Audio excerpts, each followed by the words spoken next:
Բարև ձեզ, Բուն TV եթերում ֆանտաստիկ ոդքասթն է, որի ընթացքում մենք խոսում ենք ֆանտաստիկ եւ ֆենտեզի գրքերից, ֆիլմերից, համակարգչային խաղերից, կոմիքսներից, այսինքն այն ամենից, ինչը կարող է հետաքրքրել գիքերին։ Այսօրվա մեր հյուրն է արվեստաբան, երաժիշտ Արթուր Աթայանը, արդեն երկրորդ անգամ մեր առաջին թողարկման հյուրն էր Արթուրը, որի ընթացքում խոսում էինք Թոլկինի ստեղծագործությունների մասին, Մատանիների Տիրակալի, Հոբիտի եւ այլն։ Ու հիմա երկրորդ անգամ Արթուրին դավիրել ենք, քանի որ առաջին անգամ չհասցրեցինք ամբողջ ժանրի մասին, ժանրին անդրադառնալ, հենց ֆենտեզի ժանրին անդրադառնալ, որոշեցինք այս անգամ մի անգամ էլ հանդիպել, զրուցել, քանի որ ինքը թեման շատ մեծ է, կարելի է շաբաթներով ու ամիսներով խոսել այդ թեմայի մասին։ Ֆենտեզին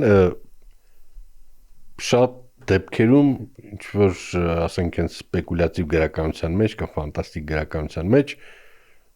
շատ եմ նկատել, որ ստորադասվում է գիտական ֆանտաստիկային այն առումով, որ ինքը գիտությունից հեռու է, անվանում են մանկական հեքիաթներ եւ այլն, հեքիաթներ են եւ շատ կամայական անդր իրադարձություններ, կախարդներ եւ այլն, բայց նախ մենք չգիտենք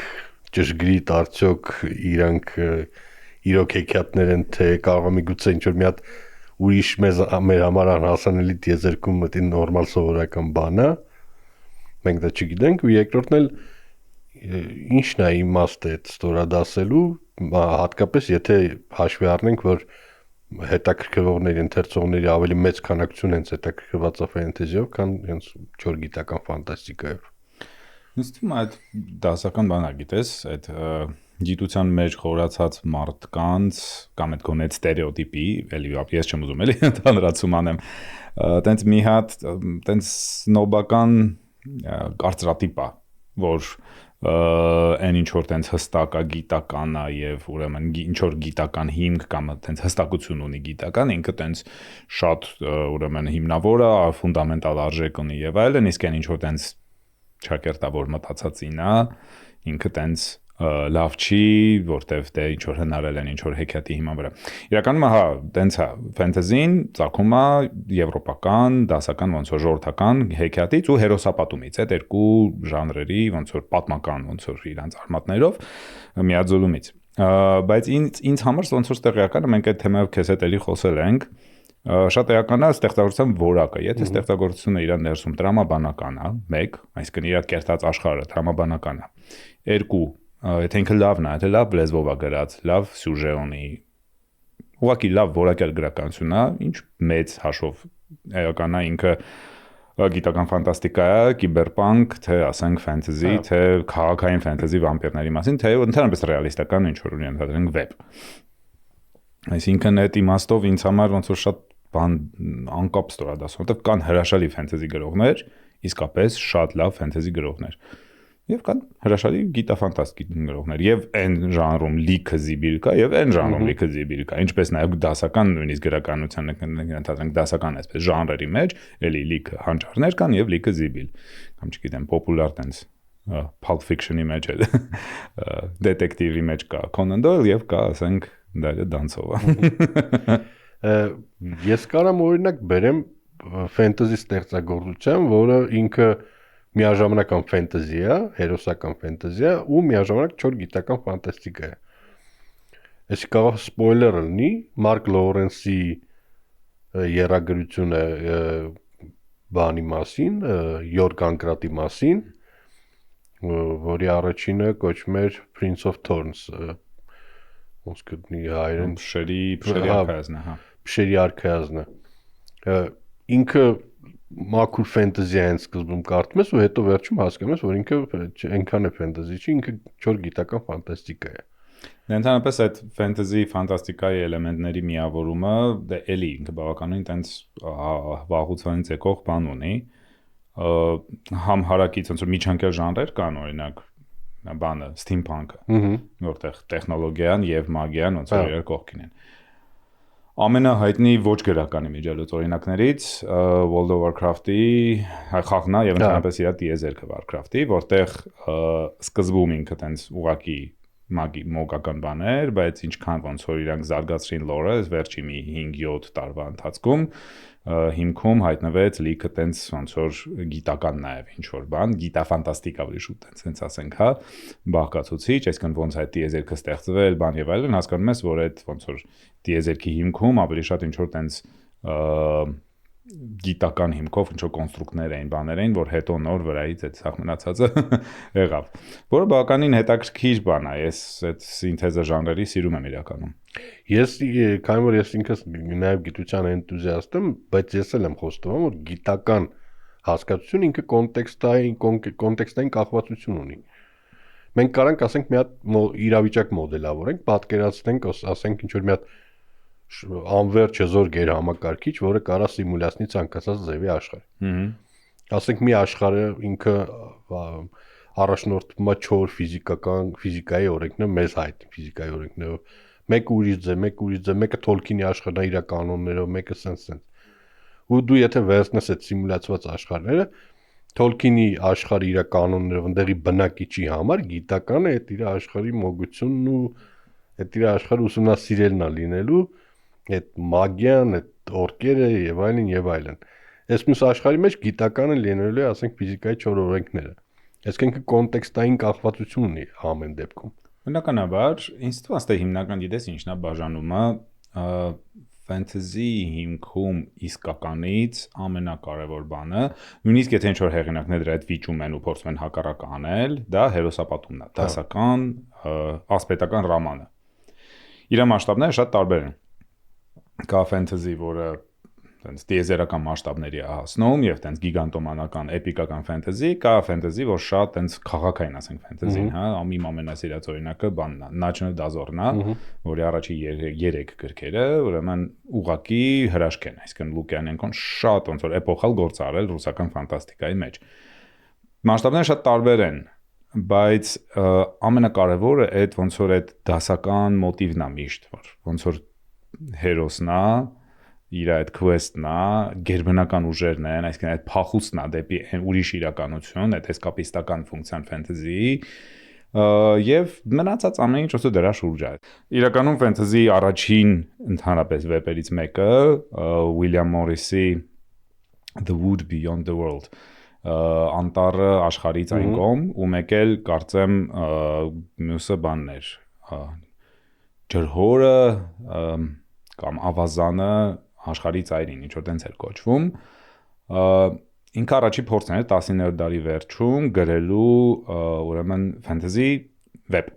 Շատ հետաքրքիր նախապատմություն ունի, որովհետև Մորիսը շատ вообще էքստրաորդինար դեմք է, ինքը դիզայներ էր, ճարտարապետ եւ նկարիչ, պրերաֆայելիտների ուրեմն այս նկարչական ռոմանտիկս, ուշ ռոմանտիկ բանի ալիքի մեջ էր, ու զուգահեռ շատ էլի տարօրինակ բան է, ինքը սոցիալիստ էր ու իր երազանքն էր, որ ոնց որ հասարակ մարդկանց հասանելի լինի գեղեցիկ առարկան։ Այդ շրջանն է, որ նոր ինդուստրիալ ոնց որ մասշտաբները հասնում են նրան, որ առարկաները, իրերը տան շատ տգեղ էին դառնում, տենց միաձև եւ այլն, ու ինքը սենց շատ երազկոտ, բան երազում էր, որ լինի ամեն ինչ տենց միջնադարյան գեղեցիկ էսթետիկայով, որ ոնց որ մարդը ինքնին չկորցնի, ատան առարկան չապրանքայնացվի, չդառնա մասսայական։ Ինքը դրա համար հիմնեց դիզայն ստուդիո, իհարկե իրենց մոտ ոչ մի բան չստացվեց, որտեղ այնքան թանկ էին իրենց բաները, որ մենակ հարուստներն են կարողանում բան անել։ Ու զուգահեռ ինքը սկսեց փորձել գրական նաև իմաստով վերաիմաստավորել։ Ու երբ որ ինքը գրեց Wood Beyond the World-ը, շատ տարօրինակ բան եղավ, որտեղ ինքը վերցրեց դասական եւ եվրոպական տենց ասպետի հերոսապատում, բայց սկսեց ընդլայնել իր բանը, ոնց որ ինքը հետ սկզբից դարձավ ոնց որ մոգական այդ ճանապարհորդության Պապադանիցի պատմություն, որ ոնց որ Անգլիայից ինչ որ մեկը ճամփորդում է դեպի հրաշալի երկիր ու գնալով ինչքան շատ այնպես ամբողջ բանը վերածվեց ոնց որ ֆենթեզի գրականության առաջին նմուշներից մեկին, որից ուղիղ ձևով օգտվել է Ջոն Թոլկինը, իհարկե, երբ որ գրել է իր առաջին թեկուզ իր գրական փորձերում, որտեղ իր առհասարակ Թոլկինը իր անկերների հետ, երբ որ այդ ինքլինգների ակումբը հիմնում էին, շատ ուղիղ այս պրերաֆայելիտների գրական փորձերի վրա են հիմնվում։ Իր արմատներով նույնիսկ, հա, մեկը այդ է։ Հետո Թոլկինի մոտ դա հասցնում ոնց որ absolute-ի ու Թոլկինը ուղղակի սահմանում է ժանրի հիմնական առանձնահատկությունները, հա, այդ էպիկական հերոսական ֆենթեզի, այդքան։ Ֆենթեզի այդ քանի որ դու մասշտաբներից խոսեցիր, լավ օրինակը Dresden Files-ը, Butcher-ի, որը սկսում է որպես քաղաքային ֆենտեզի ու 14 գրքերի ընթացքում 17 18 կներես Butcher-ը տես այ նորը չի հանես, արդեն թվերն եմ խառնում 17 գրքերի ընթացքում ինքը աստիճանաբար աճում մեծացնում է իր աշխարհը արդեն հասցնում է վերջի 17-րդ գրքում հսկայական մասշտաբների, երբ որ ներխուժում են մեր աշխարհ եւ այլն Ահա, այդ մասշտաբի աճը իրականում ինքը շատ սովորական է ֆենտեզի համար։ Tolkien-ի մոտ է։ Կներես ինձ է դա հետաքրքիր գիտական ֆանտաստիկայում ոնց է։ Եթե հեղինակը ի սկզբանե չի պլանավորում իր աշխարհը մեծացնել, իր ընդհանուր ցույց տալ, ինքը կարող է մի գիրք գրի, երկու գիրք գրի, երեք գիրք գրի ու դադարի։ Եթե Ուրսուլա Լեգվինը չի։ Իսկ ֆենտեզիում ոնց է, ֆենտեզիում ինքը միշտ շարունակում է աճել, ինչի՞ց է դա։ Ասի քիչ հեղինակներից մեկը որ կարողացավ դադարի, հենց Tolkien-ն էր, որը չգրեց մատանիների տիրակալի շարունակությունը մոտ 20 տարի միջև նույնիսկ մահը, իրան ինչքան ասում էին գրի, ինքը ասում էր, չէ, փորձեց նույնիսկ շարունակել, մի գլուխ գրեց, հիասթափվեց, գցեց մի կողմ, այդ սևագիրը կա, շատ հետաքրքիր տեղում տենց կտրվում է, որտեվ բանը ինքը The New Shadow էր կոչվում, ինչ-որ տենց մի բան էր կոչվում, նոր ստվեր է, էլի։ Ու մի հատ կետ, որտեղ ոնց որ ընդհատվում է ոնց որ պրոլոգից հետո, երբ որ Tolkien-ը ոնց որ իր նամակներում ասում է, որ ես դադարեցի, որտեղ հասկացա, որ հնարում եմ ինչ որ անկապ արհեստական բան։ Բայց ինքը ոնց որ քիչ օրինակներից է իրականում, որտեղ մնացած գրողները ոնց որ ինձ թվում է այստեղ այդ մի քիչ այդ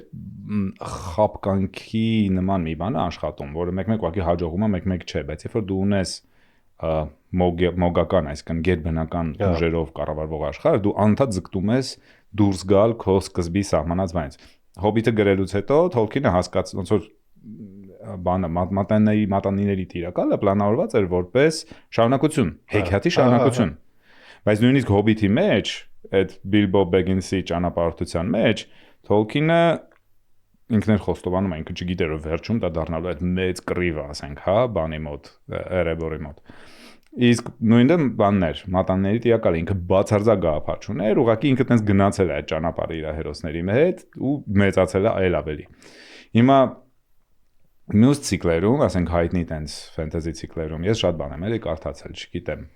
Գրեթե ամեն տեղ այդ նկատում ես այդ բանը, որ հեղինակը չի կարողանում մնալ այդ սահմանների մեջ, ինքը հանդած ձգտում է իր իսկ կերտած աշխարհի ոնց որ հիմքերը հարցի տակ դնեն։ Իսկ sci-fi-ում խնդիրը այն է, որ քեզ ավելի շատ հետաքրքիր է այդ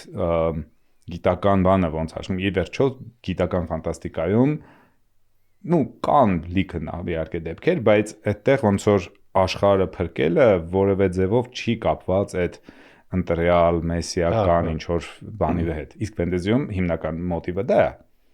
Բոլոր հայտնի ֆենտեզի կամ դրան մոտ պատումները վերցրու, Lord of the Rings, Star Wars, Harry Potter, չգիտեմ, George Martin-ն էլ, Sapkowski-ն էլ, իրանց մոտ բոլորի մոտ այդ գլխավոր հերոսը ինքը ինչ որ ընտրյալության բան ունի։ Նույնիսկ Witcher-ի կերպարը, Geralt-ի կերպարը, որը հակա ընտրյալ է իրականում, ինքը մեկը ընտրյալ է, որտեղ մեկը ի վերջո պարզվում է, որ ճակատագիրը իր վրա է, ոնց որ այդ բանը դրոշմը դրել։ Էլ ուզում ես այդ Wheel of Time-ը նայի, որ ամբողջը դրա շուրջը 14 գիրք, ասենք Ռոբերտ Ջորդանը, Glenn Cook, չգիտեմ, Raymond Feist, Guy Gavriel Kay, Nick Perumov, որի մոտ այդ բանը Perumov-ը տենց post-Tolkien-ական ֆենտեզիա գրում, ու սկսում է տենց մի հոգու ճանապարհորդությունից, վերջում այդ տենց բոլոր տիեզերական ուժերը բախվում են, ուրեմն բոլոր Հա, չեմ այլ մուրկոկ չեմ կարծացել։ Մուրկոկի հետ կապված հետաքրքիր պատմություն է իմ հետ տեղի ունեցել, քանի որ մուրկոկ ես փոքր ժամանակ չէի կարծացել։ Ու Լևոնի անդադ ասում էր մուրկոկ գիտեի որ մուրկոկը ինքը մուլտիվերսի գաղափար ինքն է ոնց որ հորինել այդ բառին տերմին ինքն է հորինել։ Ասի լավ, ես ուրեմն պետքա սկսեմ մուրկոկ կարդամ ու ինձ ժամանակ էր պետք, քանի հատ 20 քանի հատ վեբ ունի այդ մարդը։ Ասի դե դնեմ սկզբից ամենաառաջին գրածներից կարդամ։ Դու չես պատկերացնի իր վաղ գործերը ինչ ոնց ասեմ։ Ոնց որ 15-16 տարեկան թինեյջեր գրած։ Սենց ասենք նրանք կանգնած էին մեկ էլ ինչ որ մեկ եկավ նրանց հավաքեց տարավ ապա այն կողմից հարձակվեցին սրանք ու հետո նրանք սկսեցին իրար սպանել այս տիպի Հա ու ես հասկացա որ Մուրկոկ պետքա կարդա շատ վաղ ժամանակներից շատ վաղ տարիքից հա երբ որ դու ես երեխա այդ գրացնել է մանկական հետո ինքը աստիճանաբար որպես հեղինակ աճում զարգանում է ու հետո իր գրքերը ավելի լավն են դառնում դու էլ իր հետ մեծանում ես ու ոնց որ քո համար դա նորմալ է բայց երբ որ իմ տարիքի մարդը սկսում է վաղ Մուրկոկ կարդալ բարձրացնք հիասթափվում է այդ չի շարունակում Դե հա այդ ֆենտեզի եւ նաեւ գիտական ֆանտաստիկայի բաղադրիչներից մեկն է դա իր entertainment այսինքն ժամանցային գրականություն լինելն է որը ես որ ասում եմ բնավ չեմ ստորադասում իրան ուրիշ ժանրերին էլի այսինքն ամեն տեսակի գրականություն մեծ հաշվով կարա նաև որպես ժամանցային դիտարկվի այս պարագայում նու պլյուս ցածր ժանր չի հա այդ թեման իրական շատ վաղուց պետք է փակված լիներ ասենք նույն Ումբերտո Էկոն լիքը դրա մասին խոսել է գրել ասում է հակադրված չի ի վերջո իրար արվեստի ոնց որ արվեստի խնդիրը եւ զվարճանելի կամ ասենք ժամանցային լինելը չկա տենց բան մա իր վեպերն էլ դրա լավագույն օրինակ ու իրականում ինձ մի քիչ տենց բան խնդիր է էլի ավել ուռճացված խնդիր է հա ժամանցային է հա ավելի թեթև է միջինը սնոբիզմ է իմ կարծիքով այդ մի քիչ սնոբիստական բան է երբ որ դու չգիտեմ ինչ գրականություն ես սիրում այսպես կոչված բարձր գրականություն Դոստոևսկի ու հելնում ասում ես չգիտեմ Դոստոևսկին բարձր գրականություն է իսկ Ազիմովը ոսկի ցածր գրականություն է ասում եմ այդ մի քիչ հարցին մակերեսային ոչ թե նայելու նույնիսկ այն մակերեսային հնչեղություն տալու հետևանքա այսինքն ուղղակի ձգտում ես անպայման իրարից նես տանես բաժանես բան միշտեր ունի ամեն ինչ իր տեղը իր ձևը ու այդքան པարզ չի այս բաժանումը այսինքն լիքը ֆենտեզի գրականություն գնում ու միահյուսվում է այն խնդիրներին հատկապես sci-fi-ն էլ լիքը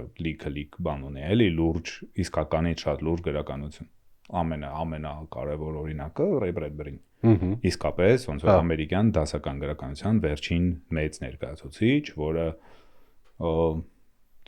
իր ամեն նույնիսկ պատմվածք արժեք է համաշխարհային ժառանգության նույնը Ուրսուլա Լեգվինը նույնը Ռոբերտ Հայնլայնը ովքեր այս միջև բան Հերբերտ Ուելս հասի հրաշալի ասեն գործեր ունի Ուելսը ու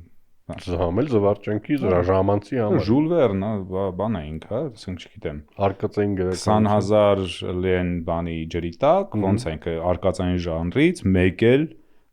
գիտական ֆանտաստիկայի կոնցեպցիային հասնում էլի քան որ խոսք գնաց պահիտակ աստղային պատերազմից ու ինքը բաժանվում են ասենք ֆանատները կեսն ասում են ինքը գիտական ֆանտաստիկա է կեսն ասում են որ ինքը ֆենտեզի է իր մեջ իմ կարծիքով կա երկու էլեմենտներն էլ որն է ավելի շատ ֆենտեզին թե գիտական ֆանտաստիկան ասի այդ շատ հետաքրքիր բան է նույնիսկ այս բավականին լուրջ արվեստաբաններ կան այսինքն տենց մի քիչ մասնագիտական բան եմ ասում բայց որոնք բան աստղային պատերազմները քննում են որպես տենց բացառիկ օրինակ որտեղ ինքը նախ եւ առաջ ինքը պոստմոդեռնիստական մաքուր ոնց որ պոստմոդեռնիստական դարաշրջանի մասսայական այսպես հա այդ սպառողական մշակույթի, սպառողական կինեմատոգրաֆի օրինակը, որը ինչ անում, ինքը վերցնում է ֆենտեզի, գիտական ֆանտաստիկայի, կրոնների, ասենք հասարակ վեստերնի, դասական վեստերնի, տենց աշխարհաքաղաքական իրավիճակի ու ինչ որ հեքիաթի մակարդակի բաներ խառնում ասենց փաթաթում է իրար ու ստանում է մի հատ բան, որտեղ ինքը ու հրաշքը դրանում ինքը սահմանափակված չի գրեթե ոչ մի բանով ինքը ստեղծում է մի հատ աշխարհ որտեղ ինչ ուզում է կարա անի դրա համար այդտեղ տեղավորվում է չգիտեմ եւ մոգությունը եւ շատ առաջատար տեխնոլոգիան ու երկուսն է առանձնապես տրամաբանություն իրենց հիմքում չունեն ինքը հետաքրքիր ինքը ասենք Լուկասը ոգեշնչված է նաեւ Ջոզեֆ Կեմբելի աշխատանքներով այդ մոնոմիֆի ուսումնասիրությամբ դիցաբանական արքետիպերով եւ այլն իրանք տրամաբանություն չունեն բայց իրանք իրար հետ նս լավ օրգանապես նայվում են դա իր հանճարն է որտեվ նայում ես Death Star-ը ինչ որ տեխնոլոգիական հսկայական մի հատ բան է ու նայում ես Jedi-ներին իրանք այդ ուժը բանը ոնց են կառավարում Ախր հրաշալի է։ Չնայած հետո Լուկասը չգիտես ինչի անհասկանալի պատճառներ որոշեց, որ կարելի է ուժնել ինչ որ ֆիզիկական, Ու հետո կենսաբանական հրաժարվեց դրանից։ բաներով, միդիկլորիաններով բացատրել։ Գորգի տակ մտցրեց։ Այ հետաքրքիր է ինքը աստղային պատերազմը մենք քանի որ նոր խոսում էինք հենց զվարճանքի ժամանցի ու նաև խորը ավելի ստեղծագործության մասին։ Աստղային պատերազմները ինքը ժամանց է, ինքը զվարճանք է ու ինքը միաժամանակ հսկայական մշակութային պլաստ է, որը միավորում է աշխարհում միլիոնավոր մարդկանց, ֆենոմենալ բան է, ինքը մշակութային ֆենոմեն է։ Ու որը շարունակվում է մինչև այսօր։ Լավ, վատ էդի չի կարևորը որ ինքը 50 կես դար արդեն մարդկանց ոգևորում, մարդկանց ոգեշնչում է։ Ու հատկապես իր դուրս գալու ժամանակ ինքը համարյա բոլոր սերունդների համար էր։ Այսինքն համարյա բոլորին հասկանալի էր, որովհետև երկրորդ համաշխարհայինի ոնց որ հետ պատերազմյան Եվրոպայի Վիետնամի պատերազմի բոլոր այս ալյուզիաները մեջը ինքը պլյուս ինքը ինտուիտիվ հասկանալի էր հասարակ վեստերն սիրող բանին ամերիկացուն երեխեքի համար հրաշք դրան ասում են տերմին կա այդ բանա պաստիշ հա տենց դու վերցնում ես այս տարբեր տարեր իրանց ոնց որ կիսա լուրջ կիսա տենց իրոնիկ ինչ որ վերաիմաստավորում ես անում որտեղ շատ դժվար է հասկանալ ոնց որ իրականում երգիծանքա թե չէ որտեղ եթե նայում ես Star Wars-ի հատկապես 4-րդ էպիզոդը ինքը կատակերգության ու միաժամանակ էպիկականության մի հատ անհասկանալի խառնուրդ է որտեղ դու ամեն վարքան դու իսկապես եթե տենց աչքով նայես այդ դու չես հասկանում դու նայում ես ենթադրենք հիմա լուրջ ինչ որ տենց մի հատ կինո բան լուսային թվերով ինչ որ տղերքի մասին թե այդ ժամանակվա մշակույթի խորը ու շատ այնց նուրբ իրոնիայով վերաիմաստավորման ու տենց այդ սախ հնարավոր մշակութային այս ֆենոմենների տարբեր կոդերի խառնման ու ոնց որ մի հատ խաղի ու այդ տեսանկյունից երբ որ նայում ես լիքուրիշ ստեղծագործությունների որոնք բնավ կարող է նույնիսկ տենց չլինեն նույնիսկ նույն Թոլքինի մոտ շատ լուրջ ամեն ինչ այդ հաճախ այդ մեղադրանքը որ իրա մոտ տենց շատ տենց բան է այդ սյուժետային գիծը շատ տենց վերջը չի չնստեցին արծիվ ու չգնացին Մորդոր, բայց ոնց որ երբ որ նայում ես իրան որպես գրական էքսպերիմենտ, ոնց են իրար հյուսվում այդ սյուժետային գծերը, ոնց որ շատ տրամաբանական է ամեն ինչ։ Նույնը Լուկասի մոտ։ Բացարձակ այնպես մի հատ գժանոց է կատարվում, միաժամանակ ամեն ինչ գալիս է կանգնում է մի հատ այնպես ֆինալի է հասնում, որտեղ ամեն ինչ շատ ճիշտ ձևով գալիս իրար կպնում է եւ լուծվում։ Ու հասկանալի է, ամենակարևորը որ բոլորի համար ինքը հասկանալի է։ Ու սիրուն է, ու մեջը կան լիքը մասեր, այդ վապրի առանձին ծիծաղալու բանը, որ մեջը լիքը մասեր կան, որ ասում ես, արա դե խնդրում եմ ես չլներ, ու բոլոր մարդկանց մոտ այդ տարբերն է, բաներ են, դրա պատճառով այդ Star Wars-ի շուրջ կռիվն է։ Ոնց որ տենց ասացված կա, չէ, որ ասում է միակ բանը, որ միավորում է Star Wars-ի ֆանատներին, այդ այնա, որ նրանք բոլորը զզվում են Star Wars-ից։ Star Wars-ի ֆենդոմը ինքը շատ ոչ միատարր է։ Հա, շատ։ Ասենք ես կարամ լուրջ երկրպագու լինեմ Star Wars-ի ու ինչ որ մեկ դուել լինես, ինչ որ մեկն է լինի ու մենք երեքսը տարբեր կարծիքներ ունենանք Star Wars-ի մասին։ Ես առաջին անգամ գիտես երբ եմ առնչվել Star Wars-ի հետ, ես հիմա չեմ հստակ ասի թիվը, բայց կարող է դու հիշես։ Ասենք ինձ կարող է ասենք 2000 թիվը լիներ կամ 2001, ես չեմ հիշում, այդ կարճասած պրիկվելների դարաշրջանում Կարող է հիշես Pepsi բանկաներ բերեցին Հայաստան լիքը Yoda-ով, տոլի կլոններով, տոլի տրուպերներով բան։ Ծամոններ էլ կային տպերով։ Ու ես տենց առաջին անգամ տեսա այդ պատկերները, ու իրանք ինձ արդեն ինչ որ տեղից ինտուիտիվ ծանոթ էին։ Ես երեխա էի ու այդ պահին կողքս գիտես որ բանը Սամվելը Մարտիրոսյան, որը տենց մեծ է papaիս ընկերներ։ Ու ես արդյոք ես ինչ, ասեց աստղային պատերազմներ։ Ու տենց իմ մոտ մնաց, որ ես ինչ-որ չափազանց հետաքրքիր բան ա, հետո երբ որ արդեն մի երկու տարի հետո առաջին անգամ նայեցի, վերջ։ Ու հետաքրքիր է, մեր սերունդը, դրա համար ինչի եմ ես պատմում, մեր սերունդը, այսինքն 90-ականների սերունդը, միլենիալները, մենք շատերս համ օրիգինալ տրիլոգիան ենք սիրում, համ պրիկվելները։ Ես էլ։ Մեզնից ավագ սերունդը, որը պրիկվելների համար արդեն մեծ էր, զզում է պրիկվելներից, սիրում է մենակ օրիգինալը։ Այս Gen Z-ին չի կարողանում նայել օրիգինալները, բայց ինչ որ տենց Gen Z-ին երրորդ տրիլոգիան էլ է սիրում, իսկ բացի իհարկե էպիզոդ 9-ից, որը անհնար է սիրել, ինքը սարսափելի է։ Այո։ Disney-ի պահով ինչ կասես, իրանք ինչ են անում, հիմա վարի են տալի, թե կթում են։ օրինակ ինչի համար եմ ասում, հա, կթում են, շատ վատով են կթում, բայց մեկ էլ դուրս է գալի, ասենք Անդորը։ Տրամաբանական է, որտեվ այդտեղ կան մարդիկ, որոնք Star Wars-ի ժառանգությունը հասկանում են, օրինակ Լուկասի հետ են աշխատել, Dave Filoni-ն առաջին հերթին։ Ինչ են իրանք անում, ասենք Clone Wars-ի ժամանակ դեռ սերիալի ժամանակ, իրանք բռնեցին այդ բանը, գիծը, ոնց որ Լուկասի տրամաբանության մեջ սկսեցին նարատիվներ կառուցել, Լուկասի վերահսկողության ներքո։ Լուկասը ծախեց Disney-ին։ Clone Wars-ի դեպքում ճարը։ Շատ հրաշալի, ես այդ ամբողջը չեմ ալարել եմ ուղղակի նայել, բայց լավն է։ Հա, ես նայել եմ։ Ֆանատների համար հրաշալի է, ինձ համար էլ ես մեկ-մեկ չոտ այն սերիալ դանեմ նայեմ։ Դրանից հետո, երբ որ Լուկասը ծախեց, Disney-ի սկզբունքը ինչն էր այդ շրջանում, արդեն ակնհայտ էր, այսինքն կարծեմ այդ դաժե Marvel-ի acquisition-ից հետո էր, չէ՞, այսինքն, հա։ Բայց արդեն sense տնենց, ակնհայտ էր, որ ինքը պիտի վերածվի բազմամիլիարդանոց ֆրանշիզի, որը տարեկան կբերի X գումար։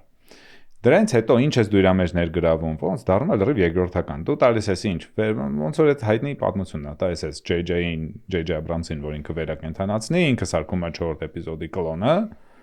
հետո տալիս ես մի հատ ուրիշ ռեժիսորի, ինքը չի կարողանում դա համարժեք անի, այդ նորից տալիս ես սրան, ինքը տակից դուրս է գալիս, ամենակարևորը ինչն է, որ դու փողը բանանես, այսինքն դու հասկանում ես, որ եթե առաջ այդ Լուկասը անում է իր հանճարեղ ռեժիսորական այդ հոտառության շնորհիվ,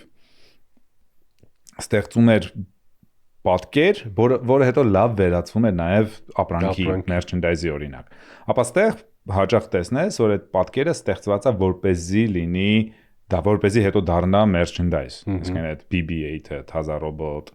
բան, եւ միանգամից տեսնում ես, որ ինքը ուղղակի զուտ ոնց որ նույն հին ֆորմուլան նոր բանով։ Արանքը, երբ որ Dave Filoni-ն, չէ, վերադարձավ բանին, Mandalorian-ը հանեցին։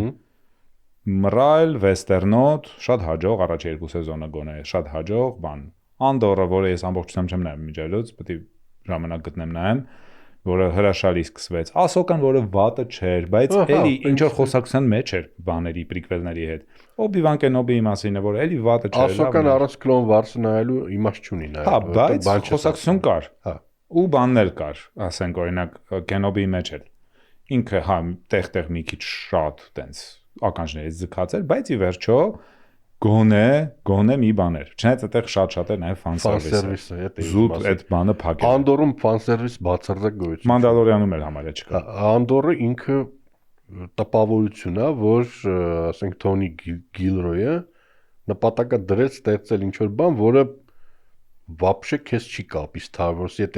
ֆան սերվիսի իմաստով, բայց ինքը դրանով հանձրեց ամենա-Star Wars-ական ստեղծագործությունն է։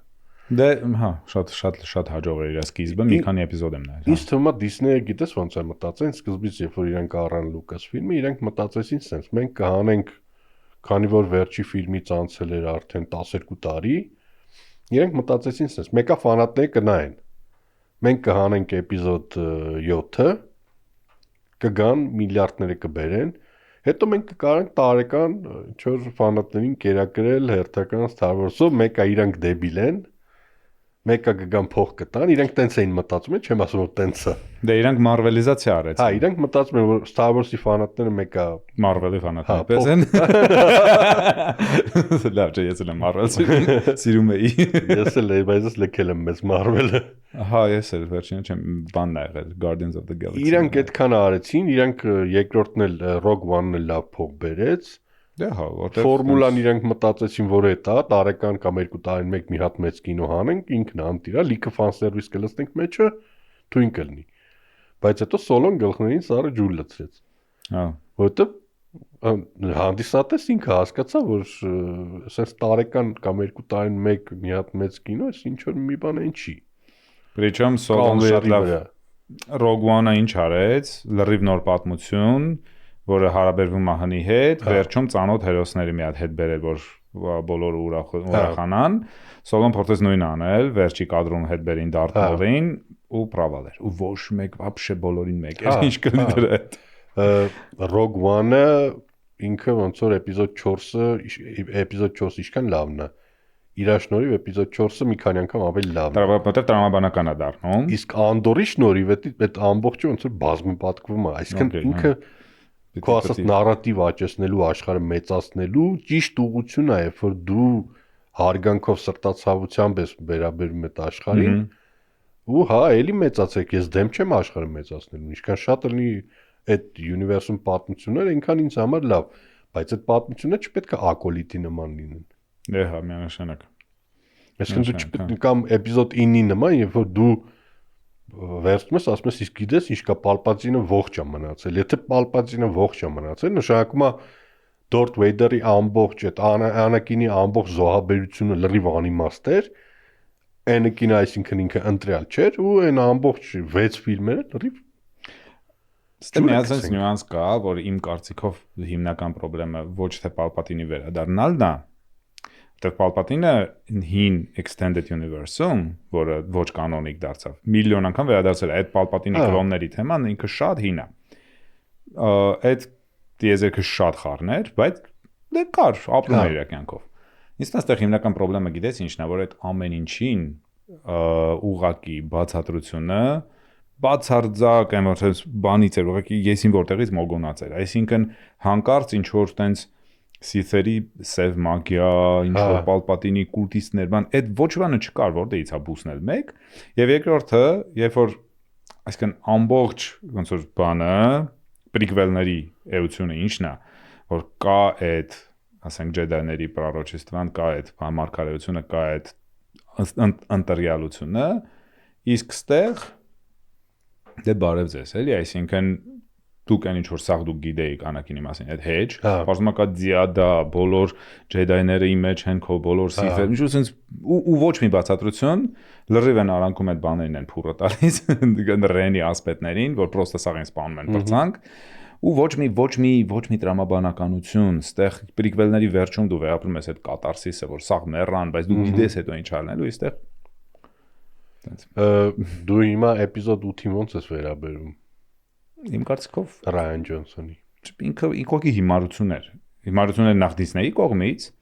եւ երկրորդը հիմարություն էր Ռայան Ջոնսոնի կողմից, որտեղ այդ Star Wars-ի դեկոնստրուկցիան ոչ մեկին պետք չէր։ Պետք էր որակյալ պատում, որը գոնե կշարունակեր առաջին էպիզոդի տրամաբանությունը, այսինքն 7-ի, ու կբերեր 9-ին։ Իսկ ստեղ ինչ որ հիմար դեկոնստրուկցիա էր, բայց որը նաեւ արդարացված չէր։ Կառուցել Սնոուքին որպես կերպար սպանել կեսից, ինչի համար։ Կառուցել, չգիտեմ, ինչ որ մի քանի ուրիշ կերպարներ աճացնել, բերել, մեկ է sense հոп հաջողություն։ Իսկ հիմա իրանք արդեն խելքի են եկել պայմանական։ Դե խելքի չեն եկել։ Հարցունքում այն առումով որ տարեկան մի հատ բան չէ, սոլոից հետո բանից հետո չի։ Բացարձակ հասկանալի չի թե ինչա ապագան։ Մեծ ֆիլմը մյուս ինչ ալնելու։ Ասել են, բայց դե հա, բայց այդ անընդհատ ինչ որ տենց բան չի լինելու, երագրություն չի լինելու կամ չէ, բան Starfighter-ը, ինչ որ Ryan Gosling-ն է մեջ խաղում, ինձ թվում է պրոստը in universe ինչ որ պատմություն է լինելու։ Դե թողնի, եթե լավ լինի, ասում չուզողն է ասում։ Իմ վախենալու բանը այն է, որ իրանք էլի վերցնելու են լիքը fan service լցնեն մեջը։ Այսինքն Disney-ի բնավորությունն է, իրանք երբ որ հայտնում են տուպիկում, ոնց որ Marvel-ում էր։ Իրանք նկարում են Deadpool, որը այց մինչև յա ծերից ծեր fan service-ը։ Ու հիմա այդ նույն Deadpool-ի ռեժիսորին դրել են նոր Star Wars նկարի։ Հա, մաքուր նույն բանն է։ Լավ, քանի որ Marvel-ից խոսացինք, Marvel-ի թեման ինչ է, մեռնում է թե չէ։ Իսկ մա մեռնում է։ Այսինքն ես հիմա տեսնում եմ իրանք ինչ են փորձում անել։ Իրանք էլի փորձում են հիմա մի հատ հայտարարել մի հատ բան, որ կլեն բոլորը, որ իրանք կփորձեն այդ Infinity չկներես, Multiverse-ի սագան, այսինքն այդ սախ ֆազան ուղղակի փակել, որտեվ չեն տակից դուրս գալիս ու ամենակարևորը ֆանատները տակից դուրս չեն գալիս։ Ես արդեն անկեղծ չեմ հիշում ով ում բարեկամն է, երբ որ Empire-ից հետո երբ որ ունես ինչ-որ սաղ այդ բանը, ոնց որ քեզ այդ դադարում արդեն հետաքրքրել, որտեվ դու խառնվում ես, իսկ այսպես չի խառնվել։ Այդ Multiverse ինքը լավ միտք էր, եթե իրան ճիշտ օգտագործեին։ Դա բայց այդ անհնարին է։ Այս պարագայում անհնարին է։ Դու երբ որ դու խոստանում ես ոնց որ հիմնավորում ես, որ հնարավոր է նույն կերպարի անվերջ քանակի վերսիաներ, դու հետո տակից դուրս չես գալիս, որտեվ դու կամ պետք է այդ տրամաբանության մեջ շարժվես, որտեղ sense անվերջ քանակի ինչ որ զարգացումներ, որը հնարավոր չի ֆիզիկապես կինեմատոգրաֆի ու բաներում, սահմաններում իրականացնել, կամ պիտի սահմանափակես, հետեւաբար պիտի բացատրես խի է սենց ստացվել։ Չէ, պետք է այդքան բաց չլինի, այսինքն բաց այն իմաստով, որ այդքան հեշտ չլինի մի յունիվերսից մյուսն գնելը։ Այստեղ բաներ, մանկապարտեզ էր, Դու եթե ուզում ես ցույց տաս մալտիվերսը, դու կարաս ասենք հենց what if-ների տեսքով ինչ որ բաներ ցույց տաս։ Նա ինձ օրինակ շատ դուր եկավ Loki-ին առաջին սեզոնը։ Բայց երբ որ վերջում եղավ այդ բանը, բացումը ոնց որ մալտիվերսի, ես երկրորդ սեզոնը ուղղակի չնայեցի, որովհետև ինչ որ մի կետից սկսած գլուխս ուղղակի սկսեց ցավալ այդ ամեն ինչի շուրջ։ Ու ժամանակ չունես նստես հիշես ով ում բարեկամն է։ Դու ուզում ես հենց այդ ինքը շատ է պրոստը։ Հա, դու ուզում ես հին ու բարի, ասենք սուպերգերոյսկի կինոշ կա, դրա համար ասենք Guardians of the Galaxy-ին հրաշալի նայվեց։ Ինքը իր բանով շատ հրաշալի սցենար, շատ հրաշալի ավարտ, ու որակը Ջեյմս Գանը պահել է իդեալական։ Լավ, երևի այսքանով սահմանափակվենք չնայած չենք սկսել ճիշտ ասած։ Նստեցինք, բայց ուրեմն էլի պետք է հանդիպենք։ Սիրով, ես տեղս գիտես։ Շատ ապրես որ եկար։ Մերսի, շատ հետաքրքիր բաներ խոսացինք։ Ֆենտեզին շատ մեծ թեմա է։ Մի օր կվերադառնանք։ Անպայման։ Կհանդիպենք հաջորդ թողարկմանը։